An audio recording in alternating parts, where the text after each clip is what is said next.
I'm Jamie I'm Jamie. Crap. I'm Jamie Okay. I'm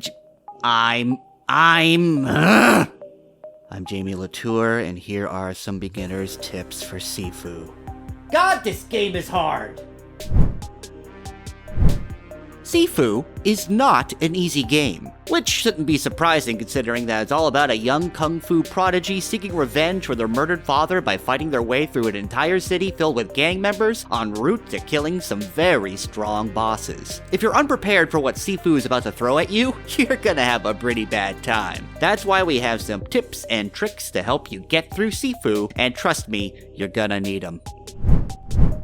Since your goal in Sifu is to reach the end and kick the crap out of your father's murderer, that may inspire you to work your way through each level as quickly as possible. However, you may want to stick around that first level for just a little bit longer. This game isn't a walk in the park, and it may take you some time to figure out the mechanics. The first level is going to have some of the easiest enemies and the easiest boss. And I say easiest with quotation marks because they can still kick your ass. Stay here for a while to learn the ins and outs of Sifu's combat. Plus, you could use these human punching bags to grind out some experience points to unlock new skills. What's that? Did someone say new skills? Part of building up your character involves teaching them new moves and abilities via Sifu's skill tree. You need to permanently unlock these skills to have them for the rest of the game. To permanently unlock a move, you need to pump experience points into it. And to get those points, all you have to do is just keep beating people up. You should focus on gaining permanent skills because you'll lose anything that isn't permanent when you reach the end of a run. That's why it's not a bad idea to keep replaying some of the early levels so you can get some extra XP to learn some cool new moves. And speaking of cool moves, you should unlock the sliding kick as soon as you can. It's one of the best moves in the entire game. Just get a running head start and you'll slide kick enemies onto their butts, leaving them prone for a good old-fashioned poundin'. Is it a bit cheap?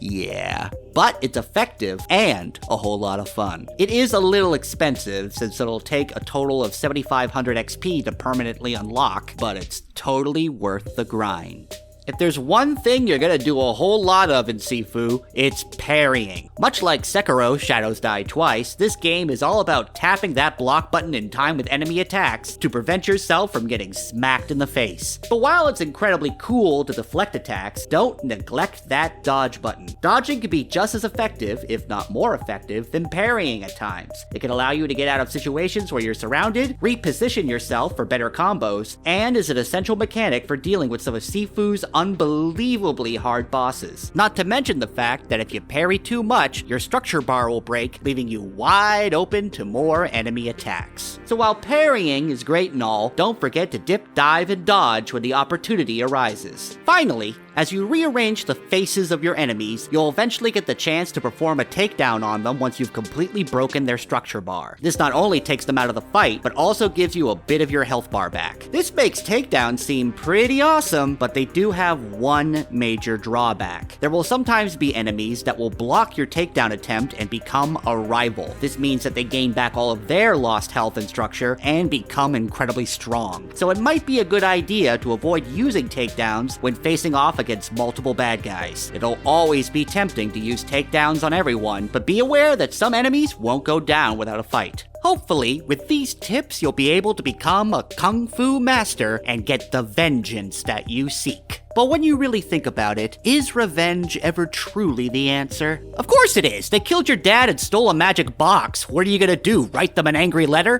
For more Sifu news and guides, head on over to thegamer.com. Thanks for watching. Now what are you waiting for? Go beat somebody up.